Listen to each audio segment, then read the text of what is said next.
our attention to the Navy Midshipmen football program, and we have Michael McGruder on to talk Navy football with us. Michael, we wrapped up our Army discussion a little bit ago, and you look at this Navy program, and for the most part, they've been pretty consistent. I mean, I know they kind of struggled between 2020 and 2023, only winning about 3 to 5 games in that window. You have Brian Newberry come in going into his third year.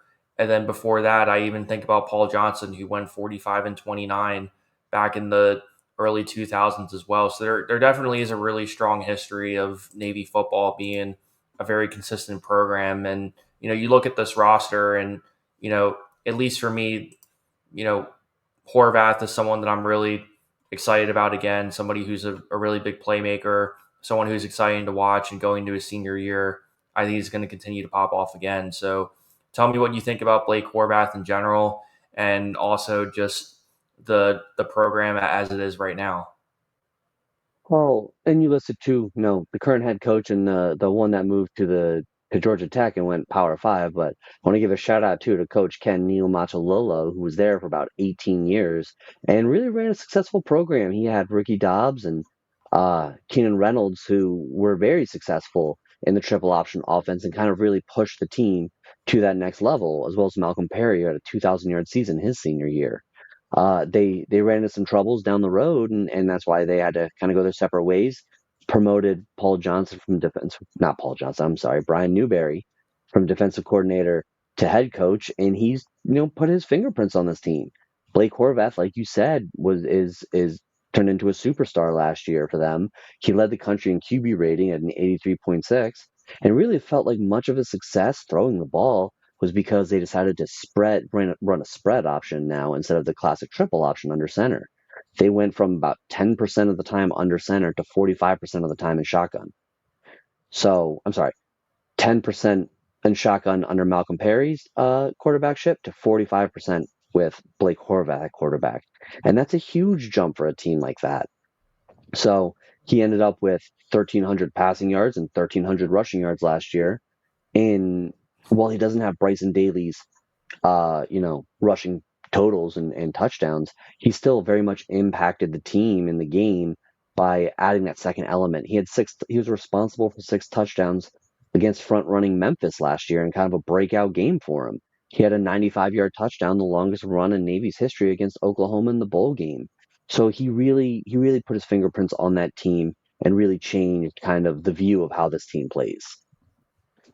Exactly, too. And you brought up a great point there. I mean, even they have Alex Teska and Eli Haydenreich, too, who combined for about 1,000 yards rushing, too. So you have those guys coming back, too. And it's definitely a recipe for success. And I'm glad you brought up the difference between just how their evolution has been offensively too. And I think it's one of the things that kind of stick out for me as I was previewing this Navy program is they find different ways to win. And I think you chiefly see that offensively, but I think you just see that as a program as a whole. And I think it's a testament to kind of how Brian Newberry is able to kind of come in and yes, he's familiar with the program and everything like that, but I think he's putting his own spin on things and he's just continuing that identity, but also putting his own flair on it as well. Correct. And yeah, I'm glad you mentioned both Eli Heidenreich and Alex Teska, as well as Brandon Chapman, the slot backs and fullbacks for them. Heidenreich had, 65 carries, 39 catches for over 1,000 yards and 9 touchdowns on his own. And then Teska and Chapman both combined for about 11 touchdowns and about 700, 800 yards on the ground. And it really is a difference maker when you can run a true triple option while giving your quarterback time. I mentioned his 1,300 passing yards. That's actually the third most in Navy since the mid 90s. So it's not like they're throwing the ball a ton compared to other programs that run a more traditional offense. But that 1,300 yards gets felt every game when it's 124 crucial yards you didn't count on happening. And he's throwing them and they're wide open guys. If you go back and watch some of Blake Horvath's throws, guys are wide open because of the scheme and the surprise of a classic play action drop back passing. No, oh, there he is wide open for a touchdown. So I think that really helped that it kept the game simple for Blake and helped him kind of flourish in what he needed to do. And especially too, I mean, we know we talked about Blake Horvath. We know that his skill set. We know that he's only to get better. But I definitely would like for you to elaborate too on their offensive line as well. And I know that that's such a vocal point in any service academy offense in general, right? But I think the reason why it's so special this year is because they do have, Ben Purvis, for example, who in my opinion is one of the best guards in the entire AAC. And although they might have had some struggles defensively here and there, it's that offensive line that definitely sticks out, and it's a reason why they're consistently a top 10 rushing program in all of the FBS as well. Oh, absolutely. And I'm glad you mentioned, their line because they're losing four starters. Ben Purvis is the only guy coming back. They did have, and it was a tight rotation of seven guys on the line last year. But like you mentioned, they have a strong history of developing linemen. And like we talked about with Army, you're losing guys. So you're always recruiting in a 4-year cycle, not three, not five. You only get them for the 4 years. So it's something I'm sure Brian Newberry has been preparing for, and I'm sure they've got guys they feel confident in being able to influence the game and how they want. And with both of these programs that focus on running, the line is so important. It really dictates how the game goes. It kind of tells you that when three of the top five all conference linemen come from your service academies who run the ball almost exclusively. And so it does feel like that will be the crux for Navy's season this year is how can the line, create the paths they need. And with that said, we you brought up a really good point about just the overall changes within their offensive line. I mean, how do you think it changes them schematically? Because obviously we know that Blake Horvath is just operating a little bit more under center, and that they're tweaking some things, and that's all great. But how do you expect Navy to kind of evolve their offense as they go into this season? Who I think, quite frankly, when you look at the schedule, really has a really strong recipe for another 8, 9 win, if not 10 win season, depending if they beat Army. Absolutely. And I think a big help for them is going to continue to be evolving that game from both under center and in shotgun. The academy has a very strict, criteria to recruit with. Linemen can't be too big. They have to fit on ships, So it's going to they don't have the luxury of, developing a 350-pound right tackle. That's not in their cards. I think their biggest lineman last year ended up at 280. And so they have to play fast. If that includes just quick hit passes, that's how it has to go. But they know that when they go play Notre Dame, for example, those guys are freak athletes, and you don't have the time to try to pick someone apart like you do against a VMI who I know they opened the season with. So it will certainly, like I said, dictate kind of how the season goes by being able to evolve your offense as they go. Exactly, and this is the last stat that I'll mention in terms of them throwing the football, which I think is pretty fitting, and just in terms of what Navy has done in terms of being able to balance out that offense more, and just in terms of just how vital Blake Horvath is to their offense in general. But last season they went 9-0 when he hit more than 50% of his completions. So Hmm. it goes to show that, yes, you have those weapons like Heidenreich and Tesga. However, they do have the ability to have some explosive plays passing the balls too, and being able to kind of keep those defenses honest. Exactly. And for an option quarterback, he has been very accurate in what you're getting out of him. He understands his main job is not to throw the ball, but he has proven with a good number of tough throws that he can fit the ball where he needs it to. It's easy to hit the open man, but when you need that third down and it's a tight throw, he's put it right on the money many times.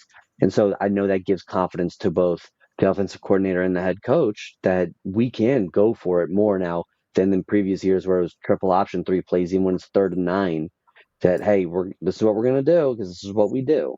And I think it really does give them the option, especially in 2-minute scenarios, to run almost a more traditional offense and really push for extra points. Exactly too, and I think it's a good point too that you bring up, just being able to control the line of scrimmage and being able to control the time of possession, which and any Navy offense is going to be vital in terms of being able to to win football games, right? Hmm. It's going to be very Navy football, we'll say, right? With that offense, they still do what they're going to do. We were all very surprised last year, by the way, when the shotgun became a staple of that offense. Again, even at 55-45, that's still, almost half the game. You're dropping your quarterback back 4 yards to let him see the field more. And I think that that's really helped the triple option and being able to see where the safeties are from a step back and understanding what the right play is. I know that one of their staple plays that he had a lot of big runs on was the midline read option, where you're reading that defensive tackle, and if he follows your running back, you go right up the middle on him. And he busted a couple big ones. I know against both Memphis and Oklahoma, his long runs came from running it up the middle when no one was ready for it. Exactly. And they've had so much success on those, you know, third and threes, fourth and ones type of plays where, Brian Hmm. Newberry isn't afraid to be aggressive and say, "Hey, we're gonna go for it, and it doesn't matter if we're up by 14. We're gonna send a message to every team in the AAC that hey, we're gonna be ready to win our first conference championship too sooner than later." Absolutely. Now we shift our focus a little bit more on the defensive side of the ball. And I think this is where, if you're looking at Navy as possibly an AAC contender, I think this is where you have a little bit of caution, right? Because I think compared to kind of previous seasons, it definitely hasn't been as strong as you would like to, particularly in the secondary. They lose Rayon Lane, who got drafted by Jacksonville, and also you lose Deshaun Peel as well. So I yes, there you probably are going to miss those guys a little bit, but at the same time too, you do have some really strong guys, particularly in the linebacking rotation, for example, too. So if you can touch on some of those key playmakers within the linebacker room, and also anything that kind of stands out for you in terms of this Navy defense going into the season. Absolutely. And like we said, the Brian Newberry got promoted from defense coordinator to head coach, right? So he still has his fingerprints all over the defense, and that is where they really do need, honestly, the most help. They were a bend don't break unit last year, uh, and that really got shown when they got to the red zone, and they were what I believe it was 53% of the time they were allowing a touchdown, which is about 29th in the country. That's still good. They might be scoring, but at least you're holding them out of the end zone, and forcing turnovers is a big hallmark for them, that they have to be aggressive. And I know that's what Brian Newberry likes. It's what every coach likes. Yeah, let's force turnovers. But his team was very good at it last year. They had 24, which is about 17th in the country. And as we talked about with Deshaun Peel and Ryan Lane, it's rare when a Navy player gets drafted. I think the most successful modern era, so not Roger Staubach, uh, Navy player is Joe Cardona, the long snapper for the New England Patriots. So they're not necessarily being drafted at impact positions. So the fact that Ryan Lane was very good and good enough to be drafted by Jacksonville really speaks to the level of the program. And I know previous to him, it was John Marshall was a fantastic defensive player for them. So they have the ability to develop these guys into game changers and playmakers. And in the secondary, they're going to have the depth to figure it out. They had about six guys play 75 or more snaps last year, so they'll be ready to kind of step into their role. And that's what happens at these military academies. You come in as a freshman and realize you might only get to play one season as a starter your senior year, and so you're ready for that the whole way. And so it'll be interesting. They had 13 players play 100 snaps last year, and four of those six guys are coming back that had 5+ tackles for loss last year, and they're going to need to do more now. But at least they've played and they'll be ready for it.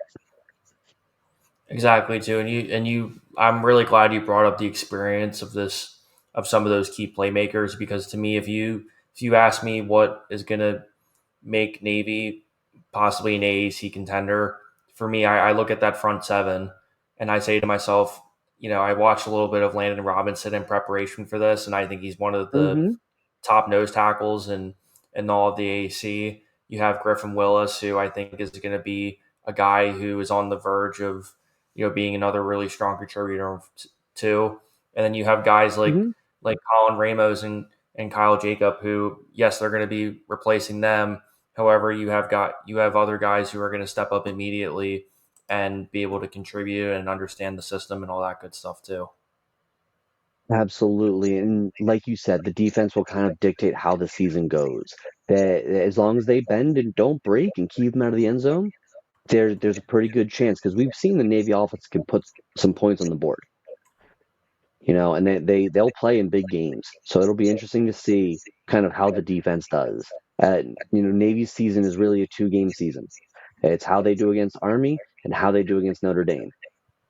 And so they could win 10 games, lose those two, and it's like, well, we didn't beat the teams we really want to beat.